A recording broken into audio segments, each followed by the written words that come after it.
జగన్మోహన్ రెడ్డికి తెలుసు. అది స్కెచ్ వేసింది, సెట్టింగ్ చేసింది అంతా జగన్మోహన్ రెడ్డి వాళ్ళే ఎలక్షన్స్ కోసం. సో యాక్చువల్ గా ఇప్పుడు మా భయం ఏంటంటే వైఎస్ షర్మిలాకి వైఎస్ సునీతకి ఏమన్నా అయితే అది కూడా ఎలక్షన్ వాడుకుంటారేమో అనుకున్నాం కాబట్టి అనుకున్నాం కాబట్టి ఆమె కాంగ్రెస్ క్యాండిడేట్ గా డిక్లేర్ అయిపోయింది కాబట్టి సునీత గారు కూడా మాట్లాడుతూ నన్ను నరికేస్తారేమో, నా వెంట ఎవరు లేరు అంటూ కూడా తను బాధపడింది నిన్న ప్రెస్ మీట్ లో. సార్ డెఫినెట్ గా అంటే ఏముంది, ఇప్పుడు వైఎస్ వివేకానంద రెడ్డి అంత దగ్గర బంధువు, వైఎస్ రాజశేఖర్ రెడ్డి ఎప్పుడైనా హైదరాబాద్ లో ఎక్కువ రోజులు ఉండేవాళ్ళు, కడపలో ఉండేవాడు కాదు. మొత్తం చూసుకున్నది వైఎస్ వివేకానంద రెడ్డి. అప్పుడు భాస్కర్ రెడ్డి వీళ్ళందరూ ఎక్కడున్నారు, టోటల్ రాజకీయం చూస్తున్నది. సరే అది కూడా పక్కన పెడతాను. నేను చెప్తున్నాను, వైఎస్ రాజశేఖర రెడ్డి ముఖ్యమంత్రి అయిన తర్వాత ఎన్నిసార్లు భాస్కర్ రెడ్డి వాళ్ళు మీతో వీడియోలో కానీ కెమెరాలో కనిపించారు ఆయన పక్కనే? రాజశేఖర రెడ్డి వాళ్ళని దూరం పెట్టారు. వాళ్ళు గ్రామ స్థాయి రాజకీయాల వరకే అక్కడ ఉన్నారు తప్పించి పెద్దగా పైకి రాలంటే రాజశేఖర రెడ్డి వాళ్ళని దూరం పెట్టారని చెప్తారు. నిజమేనా సార్? పవన్ గారు it was only Pulivendula town వరకే చూసుకునే వాళ్ళు. మిగతా కాన్స్టిట్యుయెన్సీ మొత్తం చూసుకున్నది వైఎస్ వివేకానంద రెడ్డి.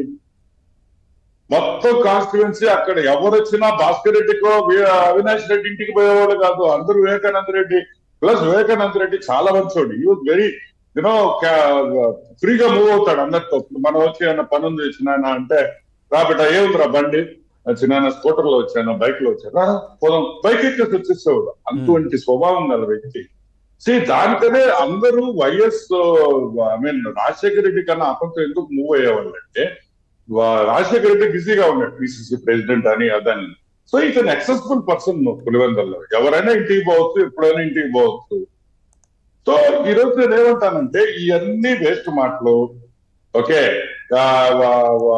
ఆయనకు తెలీదు, ఆయన అమాయకుడు. లెట్స్ నాట్ బుల్షిట్ ఆర్సెల్స్ అని పక్క క్రాస్ ఇంగ్లీష్ లో చెప్తున్నాను. Let's not bullshit ourselves.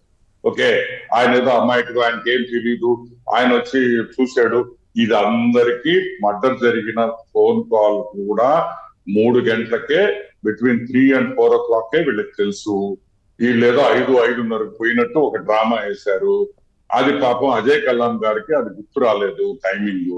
ఆయన మళ్ళీ ఆయనే మీడియా ముందరకు వచ్చాడు. ఈ రోజు అజయ్ కల్లాం గా అసలు కనిపించడం లేదు.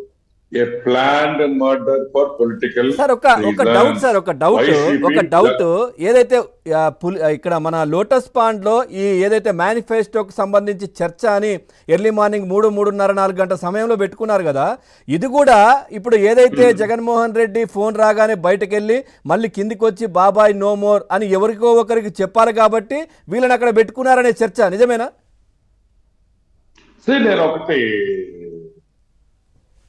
ఎన్ని ఫోన్ కాల్స్ వచ్చినాయి అక్కడికి అనేది కూడా పాయింట్. ఇక్కడ ఏమవుతుంది, సిబిఐ గానీ నిజంగా కోఆపరేషన్ ఇచ్చుంటే ఈ సిబిఐ పక్కా ఎవిడెన్స్ తీసుకొని బయటకు వచ్చేసేది.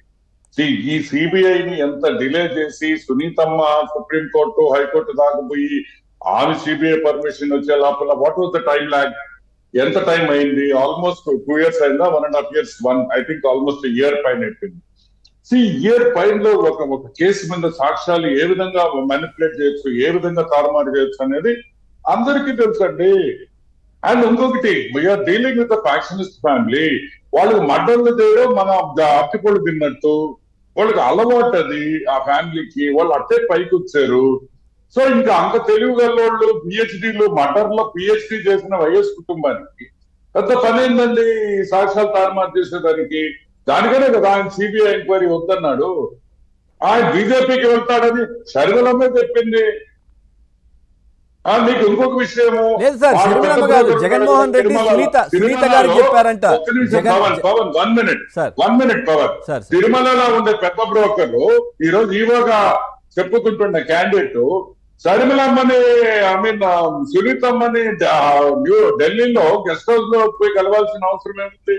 రైట్.